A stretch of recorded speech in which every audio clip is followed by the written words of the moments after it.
Good evening, everyone. Thank you for joining today's masterclass on monitoring during labor by Dr. Usha Kumari. I, Sumita Roy, with my colleague Priyanka Jain from the marketing team of Elsevier India, will be moderating today's session. Before we begin, I would like to tell all attendees that you will not be able to unmute yourself during this session.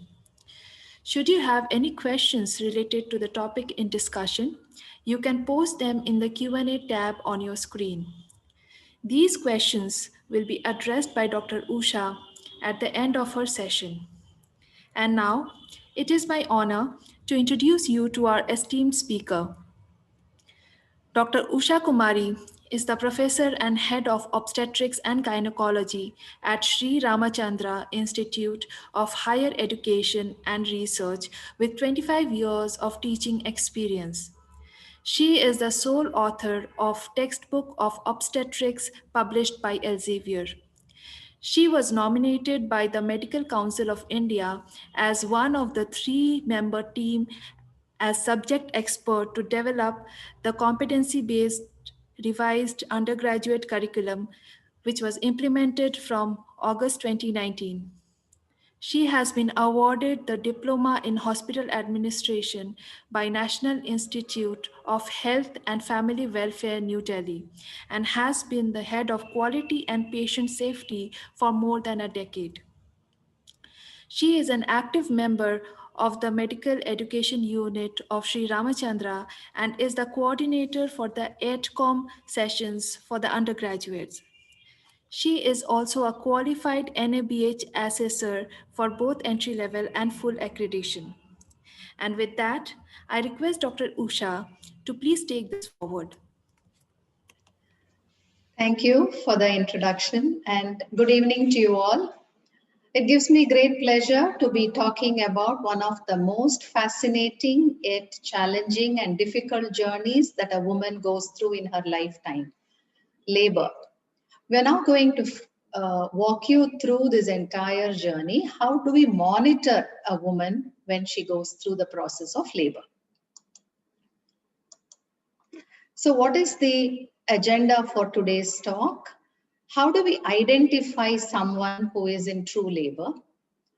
How do we do the monitoring of the mother during labor? And of course, we have another life. How do we do fetal monitoring during labor? And a small note on CTG, cardiotocography, partogram, the most important aspect in monitoring of a laboring woman. And I would also just give you one slide on the digital app that I have devised for monitoring patients in labor. And a short note on how we need to take care of the pre-operative preparations and post-cesarean section care of patients. So let's now see a case scenario. We have a 24-year-old primary gravida who comes to the emergency at 38 weeks of gestation. She comes with a primary complaint of pain abdomen for the past 1 hour. This pain is associated with a mucoid vaginal discharge, which is admixed with minimal bleeding. Now the question is this patient, is she in true labor?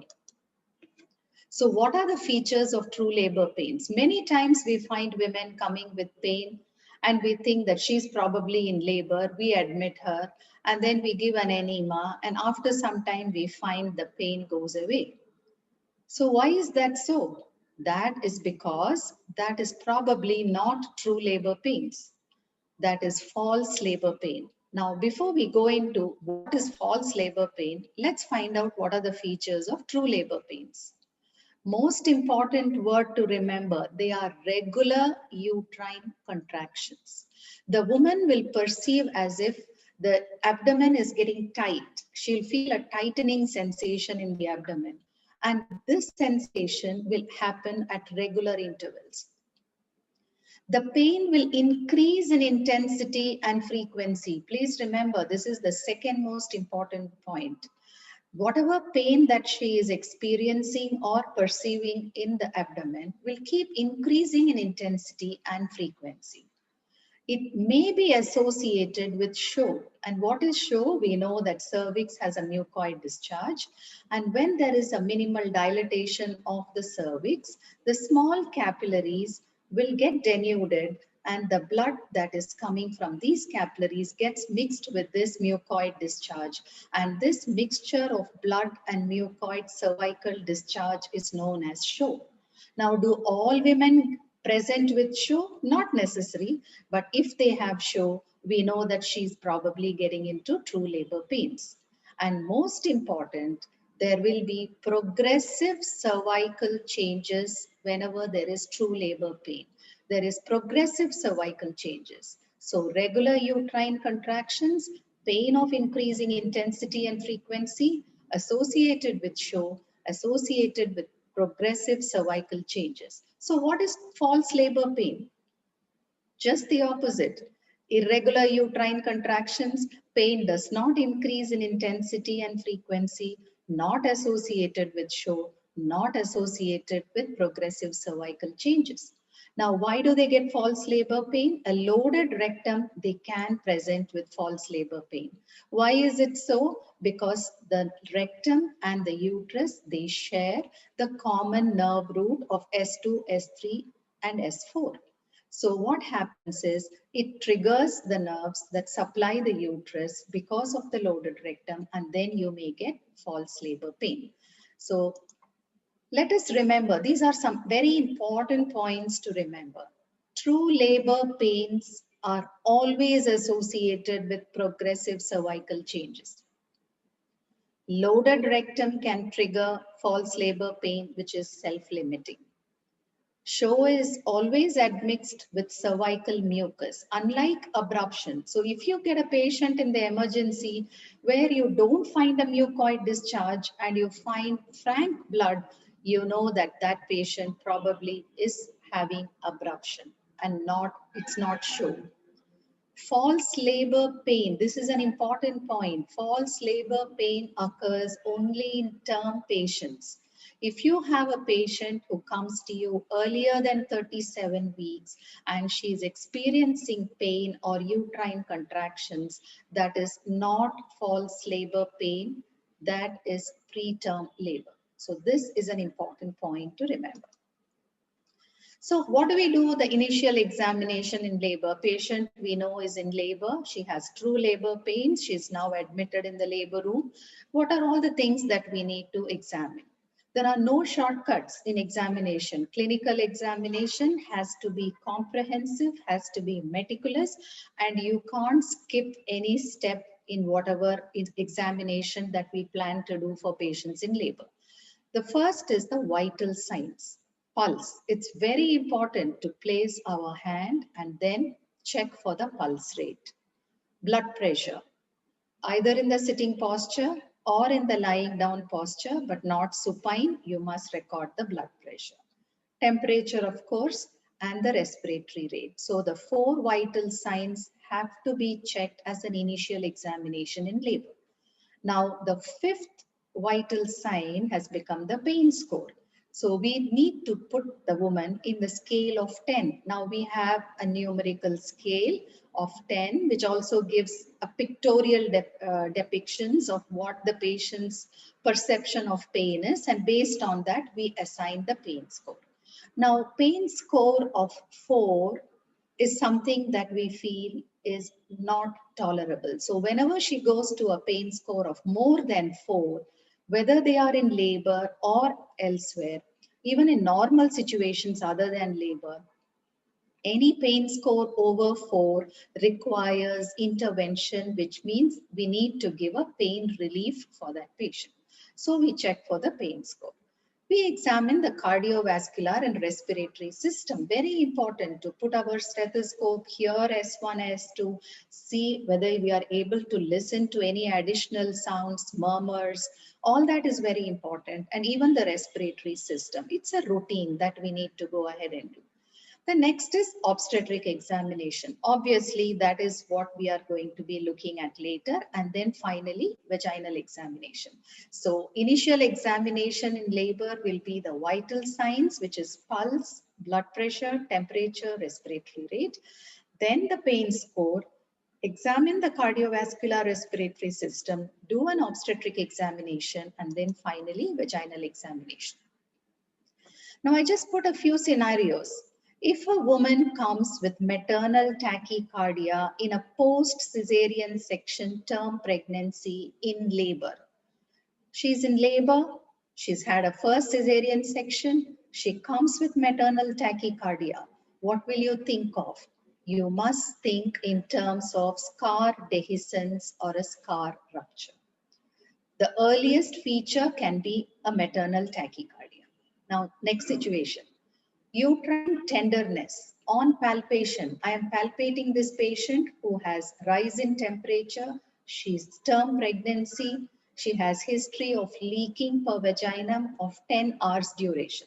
So she's leaking for more than 6 to 8 hours, 10 hours duration. She's term pregnancy. She has rise in temperature. And when I palpate her abdomen, she has uterine tenderness. What will I think of? As you all think of the answer, check it out whether what I'm saying matches with your answer. You think in terms of chorioamnionitis. This means she has an infection of the amnion and chorion. Classical, leaking, rise in temperature, uterine tenderness. Okay. Next, she has dull pain in the lower abdomen. She's a term pregnancy and she has vague pain during micturition. You're right, she probably has a urinary tract infection. Very important to consider urinary tract infection in such patients.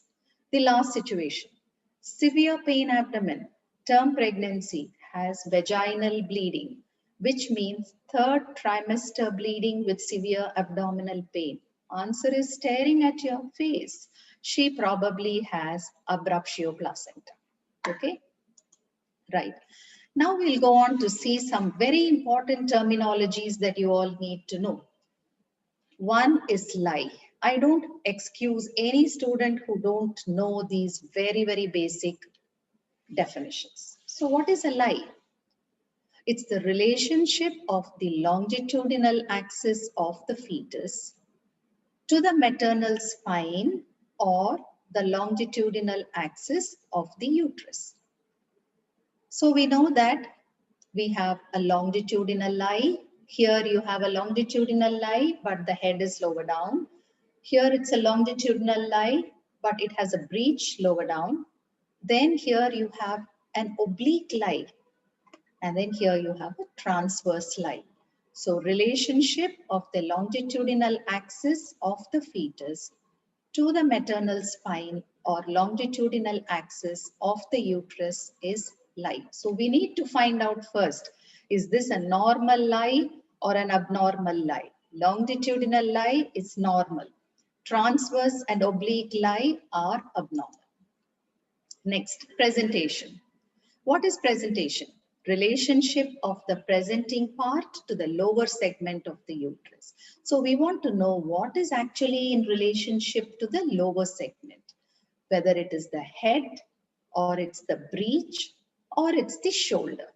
Okay, so this is normal. The head is the lower, is in relationship to the lower segment of the uterus. Here we find that it's the breech, which is the buttocks. So you have different types of breech where you have the buttocks. Here there is a foot, and here also you have that the legs are all extended. Here you have a face presentation. Here you have a shoulder. So this is what is known as presentation. The next is attitude. Very, very important. What is attitude?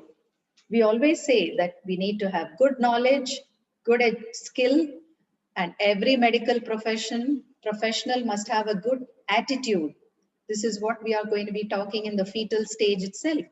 The relationship of the fetal parts to one another is known as the attitude.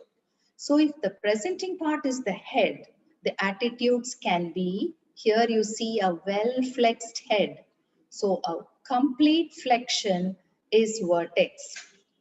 Here you have a deflexed head, like in an occipito posterior. So that can be a military attitude, deflexed, not full flexion, slight deflection. And then you can see what is known as partial extension.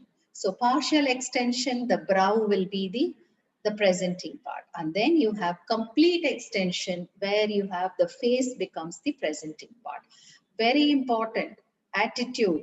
Only if the attitude is in full flexion, complete flexion, you will have normal delivery. Okay, so attitude is complete flexion vertex, deflection is occipito-posterior, partial extension is brow, complete extension is the face. So nature teaches us that we in the uterus were with an attitude of complete flexion, and you know how the head is born? The head is born by extension, but later on in life, we need to continue to have the attitude of flexion and not extension. What is denominator? The most prominent bony landmark in the presenting part. So if it is a vertex, it will be the occiput. If it is the breech, it is the sacrum. If it is the face, it becomes the mentum. So what is denominator? The most prominent arbitrary bony landmark in the presenting part. Next, what is position? Very important. We have to find out this position when anybody is in labor. What is position? It is relationship of the denominator. We saw what a denominator is. It is the prominent bony landmark. So what is the relationship of that bony landmark to the various quadrants of the maternal pelvis? Anterior, posterior, right, left, transverse, so many. So what is the position? So we see that in a vertex, left occipito-anterior is the commonest position. In occipito-posterior, it is right occipito-posterior, which is the commonest position. In a breech, it is the left sacro-anterior, which is the commonest position. In a face, it is left mento-anterior, which is the commonest position. So we need to know in what position this baby is in. Like for example, it is in right occipito-posterior. We know that it is an abnormal position. Occipito-anterior is a normal position. So remember, occipito-posterior is an abnormal position. Breech is an abnormal presentation. So we need to know understand the difference between position and presentation. Then what do we examine? We are going to examine the fundal height. We want to check if the fundal height is appropriate or not. To just recap, I thought I'll put this slide. When the fundal height is at the level, we check with the ulnar border of the left hand, the fundal height. So what is the 12 weeks, where will the fundal height be? At the level of pubic symphysis. Midway between pubic symphysis and umbilicus, 16 weeks. Upper border of umbilicus, 24 weeks. Xiphisternum, 36 weeks. Now remember these 2 points. Upper border of umbilicus, 24 weeks. Xiphisternum, 36 weeks. So after 24 weeks, that is from upper border, every finger breadth will be 1 week. So at 24 weeks, suppose I am able to place 4 finger breadths above umbilicus, it becomes 28. Another 4 becomes 32. Another 4, you will reach xiphisternum, which is 36. As simple as that. Remember, if you get an odd number like 31 weeks, 3 finger breadths or whatever, correct it to the nearest even number. Correct it to the nearest even number. That will give you fundal height. Now, what happens at term? There is a falling forward. So the head is coming down. So what happens to the height of the fundus? The height of the fundus from xiphisternum will come down to almost 34 weeks, sometimes to even 32 weeks. But what happens to the flanks? On the sides, they become full. So fullness of flanks means term pregnancy. So when you write the finding, don't write it as 34 weeks and flanks full. Just write it as term pregnancy. So after 36 weeks, you will not mention any week. You will just mention fundal height is term size. I suppose you're all clear now. And then of course we want to hear the fetal heart. So we need to determine the fetal heart rate and we perform what is known as an admission test. This is nothing but the CTG, cardiotocography. So can you see two transducers? The one above we know is the toco, that is measuring uterine contraction. So one transducer is measuring uterine contraction. And the lower one that you see is the one that's measuring fetal heart rate. Okay, so fetal heart can be measured either by intermittent auscultation or you can do it with electronic fetal monitoring, which can be done continuously if there are facilities. Very important, you have to know what is modified Bishop's score. So we do a vaginal examination. Why do we do a vaginal examination? We have two objectives for doing vaginal examination. Number one, you want to assess the cervix. Number two, you want to assess the pelvis. So what are the two objectives? Assess the cervix, assess the pelvis. Now, what is modified Bishop's score? We have 5 components which are part of modified Bishop's score. You have cervical effacement, dilatation, position of cervix, consistency of cervix, station of presenting part. Out of these 5, if I asked you which is the most important aspect of the modified Bishop's score, it is effacement, because that is what is the process that first happens in most patients. So here there is a score which is presented. If the score is more than 6, it is favorable Bishop score. And if it is less than 6, it is unfavorable Bishop score. So let's see what each of these components are. Effacement, dilatation, position, consistency, and station. What is effacement? We know that the length of the cervix increases during pregnancy. So whatever is measuring 3 centimeters or 4 centimeters will continue to be so till she gets into labor. Now, when she gets closer to term pregnancy and she's getting closer to the time of labor, the length of cervix starts getting lesser. So shortening of cervix is known as effacement. Now, how do we measure this? We measure this in centimeters. So we do a pelvic exam, find out what is the length of the cervix. So any length, most women at the onset of labor will have a length of about 2 centimeters. Majority of them will come with a maximum length of not more than 2 centimeters. And then gradually they start getting less. They'll go to 1.5, 1 centimeter, 0.5, and then they become fully effaced when they become thinned out. Dilatation of cervix. So this is also expressed in terms of centimeters. So full dilatation means 10 centimeters. Please remember, a lot of students do not answer this question of full dilatation, undergraduates. So full dilatation of cervix is 10 centimeters. Why is this 10 centimeters? Nature is so fascinating. The biparietal diameter is about 9.4 centimeters. So nature has given an additional 0.5 or 0.6 centimeters so that the baby can deliver easily. Next, position of cervix. Is the cervix felt posteriorly or is it mid position or anterior? So usually the cervix is present posteriorly, gradually it moves, gets mid position, and then when favorable, it moves anteriorly. So the position just changes. Consistency, of course, whether it is soft or firm. So when you touch the tip of your nose, that is firm. Touch your ear lobe, that is soft. Okay, so tip of the nose is firm. When you touch your ear lobe, it is soft. Just an easy way of remembering.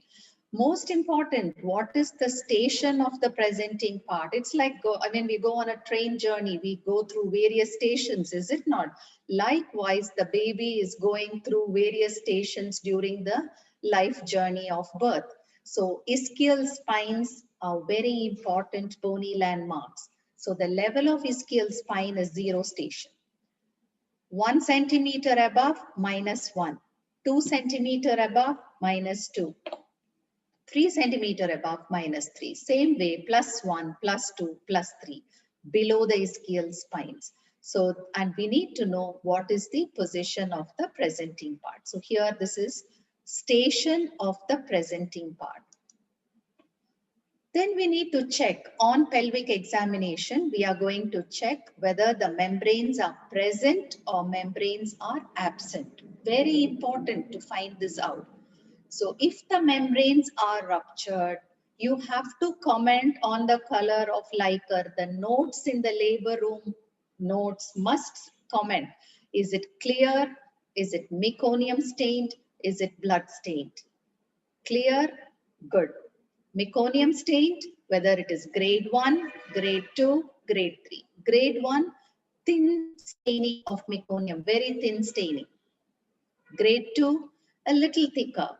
Grade 3, particulate matter is present. So that is something very important. If it is blood stained, what will you think of? I'm sure you all can answer. You must think of abruptio placenta. This is something very important that I wish to say. Fifths of the head per abdomen. Most of my postgraduates, or I'm sure across, do not check this before doing a vaginal examination. Very important to perform this before every vaginal examination in labor. What is this fifths per head, fifths of head? We do the second pelvic grip. That is what is done to find out the fifths of head palpable per abdomen. So initially you find that both the entire head is above the pelvic brim. So that means 5/5 palpable. It goes down a little, occiput is easily felt, and then you get 4/5 palpable. And then it goes little more down, it becomes 3/5 palpable. When it becomes 1/5, that is only one pole is palpable, or 0, that means no pole is palpable, that means the head has got engaged. Very important to remember. Please remember, fifths of head per abdomen should be monitored and should be recorded for every pregnant woman who is in labor. And this is one thing that is easily being overlooked and not entered. Everybody will wear gloves and first do a pelvic examination. Nobody cares to do a fifth per abdomen. If you did a fifth per abdomen, it's very important. Let me give a case scenario. Suppose I am feeling 3/5 of the head per abdomen, but when I'm doing a pelvic examination, I'm finding that the head is in +1 station. That means there is a cephalopelvic disproportion and there is a huge caput. That is what you're palpating in the vagina. So it will let you know abnormalities. So never overlook palpating fifths of head. How do you assess pelvis? We need to know whether this pelvis is good for the baby to be journeying throughout and whether the baby can deliver well. Point number 1, the sacral promontory is tip or not. Normally, if it is a good pelvis, you shouldn't be able to tip. Point number 2, the curve of sacrum. It has to be concave. If it is not, it's not a good pelvis. Point number 3, the lateral pelvic walls should be either parallel or divergent. That means it's a good pelvis. It should not be convergent. Point number 4, the sacrosciatic notch should admit 2 fingers. 5, the interischial spine diameter, the most important diameter in the pelvis. It's the narrowest diameter through which the baby passes through. And if this is narrow, you must do a cesarean section. You can't do a normal delivery. The pubic arch, so you place your hand this way, the pubic arch, it is obtuse or it is acute, very important. Then the 4 knuckles between the 2 ischial tuberosities, the distance between the tuberosities, the ischial tuberosities should admit 4 knuckles. So I'll just repeat again, sacral promontory not to be tipped, curve of sacrum should be concave, lateral pelvic walls should be parallel or divergent, the sacrosciatic notch admitting 2 fingers, interischial spine diameter adequate, which is 10.5 centimeters. Pubic arch will be obtuse, and 4 knuckles between the two ischial tuberosities. Now you may ask me a question. Are we able to do all this? Let me be very open. The first thing, sacral promontory tipped, very difficult to make out. Sacrosciatic notch admitting 2 fingers, not really possible. But the rest of them, definitely you will be able to do. Now we'll come to how do we monitor. So we finished initial examination. Now patient is in labor. Now should she be confined to the bed or can she walk around? Very important, patient can be ambulant. Don't strap her to the bed and don't let her lie down all the time because she starts feeling sick. So if she feels like sitting up or if she wants to be walking around, you leave it to her choice. So unless otherwise she has an IV line on, patient should be a little ambulant. Vital signs should be checked every half an hour in active labor.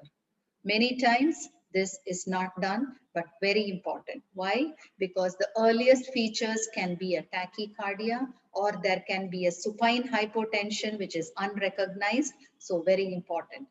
Fluid intake, very important for women to take fluids. Now, does she take orally or IV? You can give both oral and IV fluids. IV fluid only when required, otherwise it be only oral fluids. So she must take a minimum of 125 ml per hour. Now, why is fluid intake very important? The woman is laboring, uterine muscles are contracting, she's spending extra energy, the metabolism is at its peak. So what will happen? There is consumption of energy happening. So she can release ketone bodies and she can get dehydrated. That's the worst thing you can do. If you go to the labor room and find somebody who is with a ketotic breath, you know that this patient probably is not receiving adequate amount of fluid. So make sure that she gets good amount of hydration, adequate fluid, absolutely important. You must maintain an intake output chart. Monitor her uterine contractions. How do we monitor? We place our hand on the abdomen and for 10 minutes we have to monitor the uterine contractions from the start of contractions to the time it peaks and then it comes down. So we'll see later on what is adequate contractions. Pain relief. Ideal is epidural. We don't give any of the narcotics now. So if there are facilities, we can give epidural. There are other methods of pain relief. They can use Entonox where they have a mask through which they can have pain relief. So there are various other methods.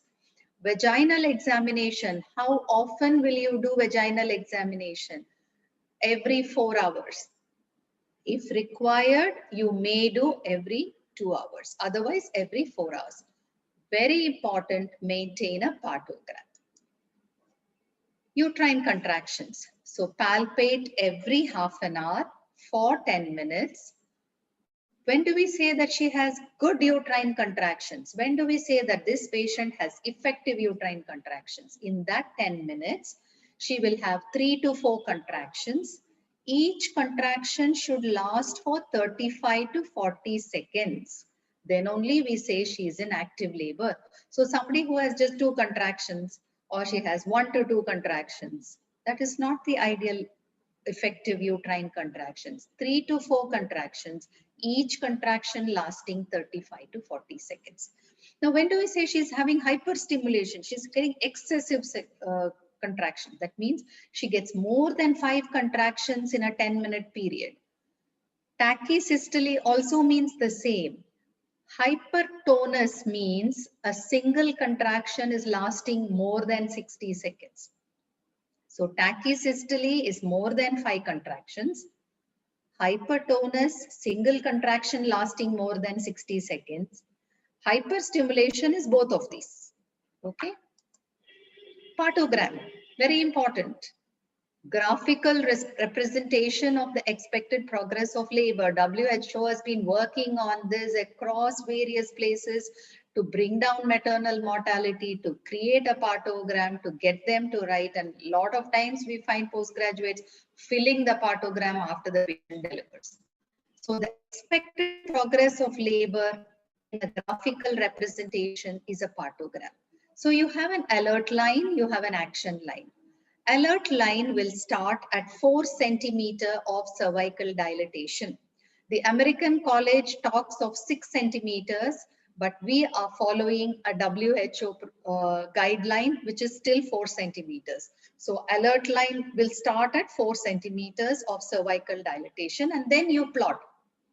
Every time you do a vaginal examination, you check out and plot what is the dilatation and what is the station of the head. So you're monitoring two things. One, what is the dilatation progressively and what is the descent of head progressively. Now, both these must happen simultaneously. Cervix must dilate, head must descend. It's not that cervix will only dilate and head will remain the same. That means it's abnormal. So as the cervix dilates, progressively the head will also descend. So when you are plotting this partogram, if the progress of labor goes to the right side of the alert line, we know it's abnormal. When it gets closer to the action line, we know that we have to swing into action. Next, artificial rupture of membranes. What is this? We do a deliberate rupture of membranes for the purpose of augmenting labor. How does it accelerate labor? It releases prostaglandins. So when you do an ARM, be very cautious. We use a coccus forceps and we do. Suppose the fetal heart suddenly drops and becomes bradycardia after an ARM. What should you think of? Think of a possible cord prolapse. Okay. Next, caput and molding. What is a caput? A physiological subcutaneous extra periosteal collection of a serosanguinous fluid in the scalp of the fetus. Soft, boggy, and this will disappear within 24 to 72 hours to a maximum. What is molding? The degree of overlapping of suture lines. So if you get adjoining skull bones which just touch each other with no overlapping, grade 1 molding. Minimal overlapping but can be repositioned with minimal pressure, grade 2. Irreducible overlapping can cause intraventricular hemorrhage. That means there is a CPD, cephalopelvic disproportion. So very important, whenever you talk of caput, check for molding. And if there is molding, comment on the grade of molding. The position of the caput will tell you the position of the fetal head. Next is CTG. We record the uterine contractions and we also record the fetal heart. So in a CTG, there are 4 things that we look for. Baseline fetal heart rate. We know the fetal heart rate can vary from 120 to 160. So anything beyond 160 becomes tachycardia, anything less than 110 becomes bradycardia. What is the baseline variability? What is variability? That wiggliness that goes along on either side of the baseline. Accelerations, the fetal heart accelerates how much? By 15 beats. For how long? 15 seconds. By 15 beats for 15 seconds. How many accelerations should you get in a 20-minute race? At least 3 to 4 accelerations. So accelerations, what do they tell you? Whenever you find accelerations, that means that baby is doing well. Acceleration reassures you that the fetal well-being is good. Decelerations, not so good. There are various types. You get early, variable, late. So early decelerations due to head compression. Variable decelerations due to cord compression. Late decelerations due to uteroplacental insufficiency. Now what you see here is early deceleration. Okay, they are mirror images. Okay, as the contractions increase, the deceleration start. At the peak of contraction, the maximum deceleration occurs. So see, these are mirror images. This is variable deceleration. You see, there is no pattern. Here there is a deceleration, then suddenly it comes over here, then again over here. It has no connection with the contraction. So it is variable. This is late. See, after the contractions become less, you find that it's coming down. Here also, here is the peak. And once it's coming down, here you're finding that there is a peaking of deceleration. So this is important. Late decelerations, you have to act immediately.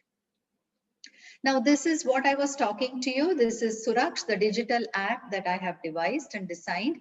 The government of Tamil Nadu is going to be using this shortly. This is for intrapartum monitoring, where on an app, that is either a mobile tab or computer or any kind of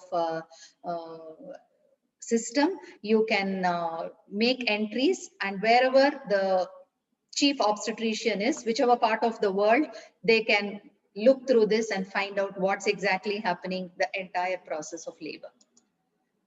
Second stage of labor. Now patient has entered second stage of labor. What is second stage? She has come to full dilatation. How do we know that? Patient will start having the urge to strain. She'll say, I feel like passing motion. I feel like pushing. Then we know that she has entered second stage. So what do? We encourage her to take deep breaths and bear down only during contractions. So what is crowning? This is what is crowning. Head is distending the vulval outlet, does not recede in between contractions. We give an episiotomy. So episiotomy is a deliberate incision which is given mediolaterally at a 45-degree angle from the midpoint of the fourchette, measuring 3 to 4 centimeters. How much is the blood loss in an episiotomy? Not more than 25 ml. When should you give episiotomy? Only during crowning. That is when the head is distending. What will happen if you give episiotomy earlier? When the head is not crowning and you give earlier, there will be excessive bleeding.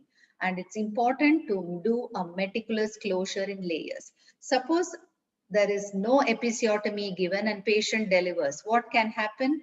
There will be perineal tears. So that will be with no particular pattern. So if we don't have any control of what is actually tearing, so we make a neat cut, and that is known as episiotomy.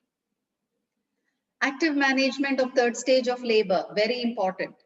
What are the three components? These are the three things that you must remember, must answer. Intramuscular, 10 units of oxytocin after the delivery of the baby. Deliver the placenta by controlled cord traction so that you prevent uterine inversion. Uterine massage to improve uterine contractility. So when will you start doing this control cord traction? When you see the signs of third stage of labor. Sudden gush of blood, lengthening of the extra vulval portion of the cord, you find a globular firm uterus. Very important, you have to remember this. The first 1 hour after delivery is very crucial. The extra blood that was going to the uterus is now all being shunted back to the heart. So the damming of the heart can give rise to various problems, especially if the woman has anemia or she has preeclampsia or she has a heart disease. So we have to record her pulse and blood pressure every 15 minutes. So for the first 1 hour, every 15 minutes, you have to make notes. So 15 minutes, 30 minutes, 45 minutes, 1 hour. What will you check? Pulse and blood pressure. Check for uterine contractility. Check for vaginal bleeding if there is excess. Suppose I am palpating the abdomen. Uterus is well contracted, but still she's bleeding heavily. What should I think of? You're right. You must think of cervical tear. The last two slides. The preoperative preparation for a cesarean section. We need to give a minimum preoperative fasting time, otherwise our anesthetists are not going to be happy. So if she's on clear liquids, at least a 2-hour fasting. If she's been on clear liquids. If she's taken a regular meal, we may have to wait for 6 hours. But what happens to somebody who has taken a meal and then she has fetal distress? They may have to take the chance and give spinal anesthesia. We have to give an antibiotic prophylaxis during the incision. We usually give during the incision, the anesthetist give, or within 1 hour, so that it covers the entire process of cesarean. 1 to 2 units of blood to be cross-matched and reserved depending on the hemoglobin levels. You must check and make sure that the fetal heart is good. Informed consent in the language that the patient understands. Postoperative care. Start oral fluids 6 to 8 hours after spinal anesthesia. Soft solids in about 12 to 24 hours. Don't keep waiting for bowel sounds and things. We're just doing a cesarean. You haven't touched the bowels. You can pretty much start. Give IV fluids for only the first 24 hours. Otherwise, your patient will be lying down for 2 to 3 days. Initiate breastfeeding at the earliest. In a normal delivery, within 15 minutes, and in a cesarean section, as soon as the mother is shifted to the room. Adequate pain relief for the first 72 hours. Very important. Continuous bladder drainage by Foley's catheter for 12 to 24 hours. Get the patient on her feet within 24 hours to 36 hours. Discharge her on the second post-operative or third post-operative day. She can pretty much be fit for discharge. Watch for features of a postpartum hemorrhage. Very important. Okay. So I have a few scenarios before I take the Q&A. Can you tell me what will you do when you have patients like this? A primigravida has late decelerations at 3 centimeter dilatation. What will you do? Late decelerations mean uteroplacental insufficiency. She's only 3 centimeters dilated. You're right, you must do a cesarean section. Second, grade 1 meconium stained Leica at 41 weeks with a good fetal heart. 41 weeks is post-dated. Grade 1 is very thin meconium stain. At 41 weeks, somebody who has gone beyond 41 weeks, you can get meconium because it's a sign of maturity. But if the fetal heart is good, you don't have to rush and do a cesarean. You can pretty much wait and deliver her normally. Third, somebody who has delivered 45 minutes later is complaining of acute pain at episiotomy site. What should you think of? Think of a vulval hematoma. No woman will complain of such acute pain, especially after some period of delivery. Think of a vulval hematoma. Why does it happen? Episiotomy has not been sutured right, or a bleeder has not been tackled appropriately. They can get acute pain. Next, excess vaginal bleeding after delivery with a well contracted uterus. I just said so. Probably there is a cervical tear or there can be a vaginal ooze. Premature straining in labor at 4 centimeter dilatation. 4 centimeter is too early for somebody to be straining in labor. So if somebody is straining prematurely at 4 centimeters, what should you suspect? She probably has an occipito-posterior position. Why so? Because the occipit posterior is facing posteriorly and probably applying pressure on the rectum. In second stage of labor, head is at +2 station for more than an hour. The woman is not pushing, she is exhausted. What will you do? Wait for the head to come down to +3. If it doesn't, apply forceps or vacuum. So she needs instrumental delivery. Blood pressure of 90/50 millimeters of mercury in a patient who is lying down supine position in labor. This is supine hypotension syndrome. She's probably, it is applying pressure on the inferior vena cava. Never allow a woman to lie down supine in a supine position in labor. It can become detrimental and even dangerous. Patient is in active labor, but lower pole is empty on palpation. It is a transverse slide. No signs of placental separation for 45 minutes after delivery. You must suspect probably this placenta is adherent and you must go ahead and do a manual removal of placenta in the operating theater under anesthesia.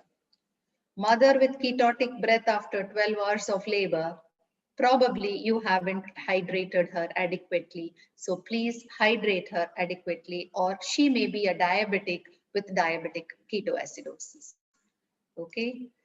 So I just wish to say being a mother is learning about strengths you didn't know you had all along and dealing with fears you didn't know that they really existed because you have never experienced them before. This is something that I really love, so I thought I'll share it. So thank you all, and I'm open for questions. Thank you, ma'am, for this great session. I'm sure my fellow participants have gained a lot from this lecture. Can I now request you to please log into look at the Q&A tab and take up a few questions? Yeah, my Q&A is open. Question first by Shekara. Show, can you explain again? Show is where you have cervical mucus, which is a mucoid discharge. Because of dilatation of cervix, this mucoid plug comes out. And when the lining capillaries in the cervix get denuded because of the dilatation, and the ripening of cervix causes those minimal bleeding from these capillaries, and that admixture of blood and the mucoid cervical discharge is known as show. Question from Pritika. Sometimes patient gets uterine contraction in increasing intensity and frequency, but cervix stays closed and doesn't dilate. This happens. I don't say no. That means the cervix is not getting ripened. So in those situations, we wait for some time. And if cervix does not dilate adequately in spite of good uterine contractions for at least 6 to 8 hours, we know that patient has not got into active labor. It is failed labor and we'd have to take her up for a cesarean section. Question by Seema, cardiotocography. The upper probe is used for TOCO, that is for measuring uterine contractions. The lower probe, or it's the transducer, it's called a transducer. The upper transducer is for recording uterine contractions. The lower transducer is used for recording fetal heart rate patterns. Question from Rajesh. If patient has cephalic presentation, longitudinal lie, spine is normal, but she has a low amniotic fluid, can she still have normal labor? Yes, she can have normal labor. It depends on whether she has oligohydramnios or she has only a borderline low amniotic fluid. Please remember, low amniotic fluid can still have normal labor, not necessary that they should end up having a cesarean section. We have to monitor them closely, and those patients who have low amniotic fluid, when we do an artificial rupture of membranes, we must check for the color of liquor, whether it is clear or meconium state. What is position of cervix in Bishop's score, asks Krishna. The position of cervix is, it can be posterior, mid position or anterior. Posterior is an unfavorable position. It most often comes to the mid position or gets anterior. The dilatation of cervix is 10 centimeter, but delivery time, they can all members are using episiotomy. I didn't understand this question. The dilatation of cervix is 10 centimeter, but delivery time, they can all members are using episiotomy. I get the question. See, the cervix is dilating 10 centimeters, but you're giving episiotomy because you are wanting the perineum to give way. It is not the cervix. You are making an incision on the perineum. So that is episiotomy. Partogram. Devopriya wants the partogram. See, partogram is where you have two lines. You have an alert line, you have an action line. Now this alert line will start at, suppose your patient becomes 4 centimeters, only then you have to plot it in that alert line. And then if the action line will come 4 hours to the right of the alert line. And suppose, let us say now it is 4 o'clock, patient is 4 centimeters. So at 4 o'clock on the alert line, I will mark 4 centimeters. Now at 6 o'clock, patient has become 6 centimeters. So I will again plot 6 centimeters. So I will connect the lines. Now these lines should come to the left of the alert line or to the left of the action line. If it goes to the right, that means patient is not progressing adequately. So please check your partogram, you will understand it better. Tina also has asked the same question. Arshia's asking, what are the complications of giving birth on standing, as we saw many videos which occurs in an emergency state in a parking lot. In fact, you're reminding me of my undergraduate days in Stanley Medical College, because there are patients who will say they want to go to the restroom, and as they are going, they will have the delivery. We don't advocate delivery in the standing state, as long as the provided you are prepared to be delivering her on the standing position. You can deliver her in any position. They have birth in water, they have birth on lying down, they have birth on standing. You can have any kind, but only that you must be prepared and there must be someone to deliver the baby as she's in the standing position. Does repeated pelvic, Divya is asking, does repeated pelvic examination increase risk of infection? No, because you are doing it under aseptic precautions, so does not increase, but you shouldn't be doing unnecessary vaginal deliveries. Do you recommend administration of enema before patient enters into active stage of labor? No. Only when she gets into early stage of labor, we need to go, because you answered it right. There will be fecal. It doesn't lead to infection. It just makes it messy for the person who is delivering.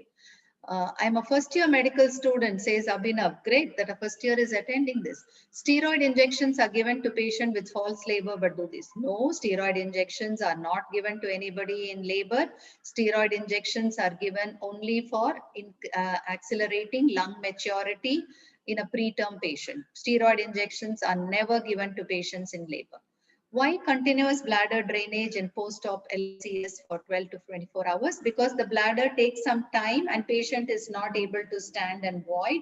So for 12 to 24 hours. But a lot of places abroad, what they do is when they give, and the spinal anesthesia when they give, it takes about 4 to 6 hours for her to get over the numbness. So she won't be able to move around and void. And that's why you want to put the Foley catheter for drainage.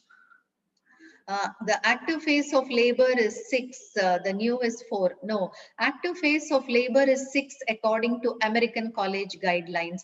The WHO guidelines say it is 4 centimeters. The rest of the world is still using only 4 centimeters. India is still using 4 centimeters. So for us, it is only 4 centimeters. Tina is asking mainly, tell me CTG about mainly accelerations and deceleration. See, accelerations tell you that the baby is doing well. The accelerations means from the baseline, there is an increase in the fetal heart rate by 15 seconds. It lasts by 15 beats. It lasts for at least 15 seconds. There should be 3 to 4 accelerations in a 20-minute period. Decelerations means the baby is not doing well. There can be early, variable, late. Early is due to head compression. You can wait. Variable is due to cord compression. You reposition the mother. Late deceleration is due to uteroplacental insufficiency. Please go ahead and deliver her. Anushka is asking how to do control cord traction. Control cord traction is done. We are all right-handed. Right hand is our dominant hand. So we twirl the cord on the right hand, and the left hand is placed at the just at the pubic symphysis and counter traction. So that is control cord traction. So the right hand is giving traction, the left hand is giving counter traction. That is called controlled cord traction. Why are we doing? If I hold the cord in both hands and I pull, what will happen? The uterus will invert. Can't we go for rupture of membranes in post-term pregnancy? Yes, we do rupture of membranes in post-term pregnancy. We do, definitely do. Late deceleration, please explain. Sanjeevani says, late deceleration means, see, the contractions are increasing. At that time, the deceleration is also happening. But after the contractions become less, the peak lowest limit of deceleration happens. So that means when the uterus is starting to relax, the fetal heart is dropping. So that is late deceleration. Late deceleration means dropping of fetal heart to the maximum after the contractions start getting, after the relaxation start. Can you please explain denominator and position? Denominator is the bony landmark, which is the prominent bony landmark. If there is a vertex, occiput is the most prominent. If it is breech, it is the sacrum. If it is face, it is the mentum. What is position? Now we know the pelvis. You have anterior, posterior, right anterior, left anterior, right transverse, right posterior, left posterior, direct posterior. So suppose I have a vertex presentation. What is denominator? Vertex, the denominator is occiput. So suppose the occiput is on the left side of the maternal pelvis. It is facing like this. Think this is the occiput. So it is on the left side of the maternal pelvis. It is facing anterior. That means left occipito anterior. If it's right side facing anteriorly, it is right occipito anterior. That is position. Can you repeat palpation of fifths of fetal head? See, when we do a second pelvic grip, we are palpating the fifths. So We are looking at two poles, the sinciput and occiput. This is what we are palpating. So when we are feeling, we are basically trying to palpate both the poles. As it goes down, what happens? The one pole will go down, and second, the sinciput will also go down. So when you are feeling the entire fifth is palpable, that means the whole head is above the pelvic brim. If it is fixed, it becomes 4/5. So as it goes down, then at one point you will feel no pole. That means it has got engaged. Is Foley's mandatory for every patient? Not mandatory, but most of our patients, we do have a Foley's, because if you don't put Foley's for a cesarean section, you know what will happen? The bladder will not be drained, and during cesarean we dissect the bladder. You can make a, you can injure the bladder. So better to have a Foley's. When is the best time to administer epidural analgesia? Very good question. Epidural analgesia is given only when patient is in active labor. That is when she becomes at least 3 to 4 centimeters. If you give very early in labor, it will prolong the latent phase. So only when she is 3 to 4 centimeters. We have a lot of patients who will literally beg, please give me analgesia. But we check, and if she's less than 3, we don't really give her. Stages, once again, briefly, you're talking of stages of labor. So first stage is from onset of true uterine contractions to full dilatation. Second stage is from full dilatation to delivery of the baby. Third stage is delivery of the placenta. First and pelvic grips. First pelvic grip is with a single hand. Second pelvic grip is with both hands facing the patient's feet. Second pelvic grip is done only in term patients and in labor. It is for confirming the first pelvic grip. How to control excessive vaginal bleeding? You must use oxytocin. Like oxytocin can be given 20 units in the IV fluid. You can use methyl ergometrin. You can use carboprost, that is PGF2 alpha, and you can also use misoprostol 800 to 1000 micrograms. What is the difference between CTG and NST? Very good question.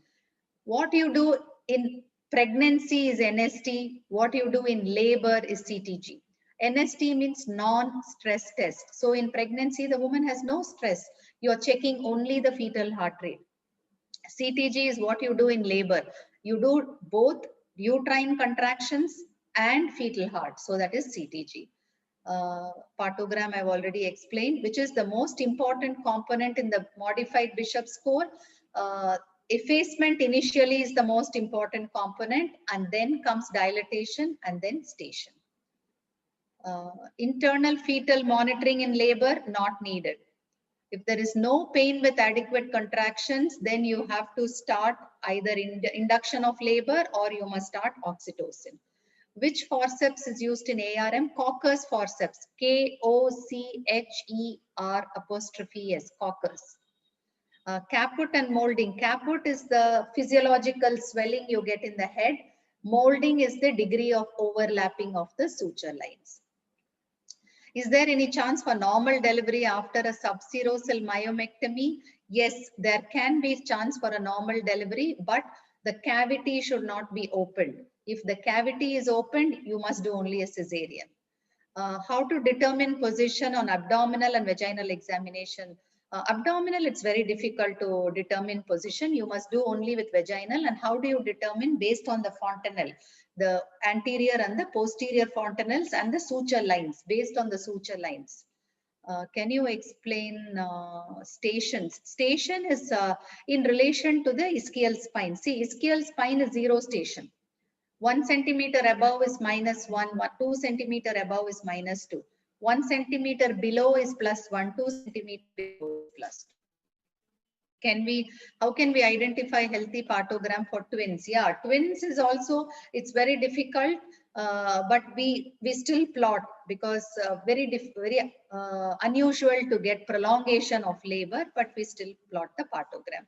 What is sinusoidal pattern? Sinusoidal pattern means there is loss of variability. It will be smooth, undulating lines. Thank you, Sashikala Mohan. Can we do stripping of membranes other than low rupture? No. Stripping of membranes is for induction of labor. Rupture of membrane is where you are rupturing the membrane. Stripping means you are just separating it clockwise twice and then anti-clockwise twice. It is done as a method of induction of labor. We don't do it anymore. Is oxytocin necessary to give during, because in emergency delivery, like in home, there is no availability. Shravani, we shouldn't be talking of home deliveries now. We are in the stage where they should deliver either in a primary health center or in hospitals. So they shouldn't be delivering at home anymore. Favorable position for monitoring blood pressure. See, patient wants to lie down, then you give a tilt. You give a 15-degree tilt so that you are not in a supine position. Okay, and which the upper limb is done. There is no preference. We normally do it with left or the right. There is no preference, but very important to give a tilt if she is lying down. Will there be a Okay, supine hypotensive syndrome is where patient is lying down supine, pressure on the inferior vena cava, drop in blood pressure. We have had a patient who has arrested with supine hypotension syndrome, very important. Fibroid can undergo labor, no problem. Episiotomy is a deliberate incision that is cut from the midpoint of fourchette at 45 degrees on the perineum. So you are cutting the vaginal wall, you're cutting the perineal superficial and deep transverse perineal muscles. Anesthesia for cesarean is usually spinal. The first stage of labor time is usually 6 to 8 hours. Second stage is 1 to 2, it is 2 hours in a primi and 1 hour in a multi. Third stage is 5 to 15 minutes. Thank you, Vasundhara. Which position is better to squatting, standing? None of our patients want to be standing and delivering, so majority of them are in squatting position. Uh, Labor in water. In Hyderabad, there is a hospital that does this entirely in underwater. So they have this lukewarm water in which the obstetrician, the midwife also goes there and the patient delivers in water. Management of chorioamnionitis, put on antibiotics and terminate pregnancy. Bleeding per vaginum, what is the one investigation do we do in labor? We have to do several investigations because if they come with bleeding, it means that they can have either a placenta previa or abruption. So the first thing we need to do is ultrasound. Tachysystole and hyperstimulation. See, tachysystole means more than 5 contractions in 10 minutes time. Hyperstimulation means both tachysystole and hypertonus, which means one contraction lasting more than 60 seconds. If patient is in labor and sedatives are given and she's unconscious, they don't get unconscious. Please remember, if you give sedatives, you only get pain relief. Nobody gets unconscious. No patient should become unconscious in labor. Some patient may complain lower abdominal intermittent pain after. You know why they have this pain? Because after cesarean, when they have pain, the uterus is trying to get back to its normal size. Pain during first and second stage of labor, you have lot of medications like Entonox, epidural, and you have injectables. Dietary habits, a proper balanced diet. Thank you, Sai Sundar. What is the best drug to induce labor? We use prostaglandins, prostaglandin E2 gel and prostaglandin E1s. What is common? Left occipital anterior is common. See, patients are delivered in supine position, but they are given a little tilt. I told you, 15-degree tilt. Fetal heart rate is 120 to 160. Face presentation is a malpresentation. You are right. Is it appropriate to correct the lie of a fetus if by manual? No. You cannot correct lying of the fetus if it is in malposition. Cesarean is safe or normal delivery is safe, and why? Both are safe, but any day we want to deliver anybody by normal delivery because normal delivery is normal. Cesarean delivery is operative delivery. When is the best time to give episiotomy? During crowning. False labor pain, false labor pain is irregular pain, does not increase in intensity and frequency, not associated with progressive cervical changes. Methergin and ergometrin is used for postpartum hemorrhage. For the next webinar, please teach us about mechanism of labor. Okay. Does episiotomy require anesthesia? Yes, we give a local anesthetic. We give xylocaine locally. How to identify scar tenderness? When you palpate the scar, patient will have pain. If patients have, they don't have paralyzed lower limbs, they have numbness. Okay. If they have paralyzed lower limbs, they can still deliver normally. Uh, okay. Thank Ma'am, you. Yes. we have overshot by 10 minutes. So would Okay. you like to continue for 5 more minutes or should Yeah. we wrap I just up? take another 5 minutes to just answer. Sure. Uh, Is episiotomy mandatory? Yes, episiotomy preferable to give, otherwise they'll land up with perineal tears. Isn't the pain score subjective? Pretty much. What pain I can tolerate may not be the same that somebody else tolerates. So episiotomy preferably given.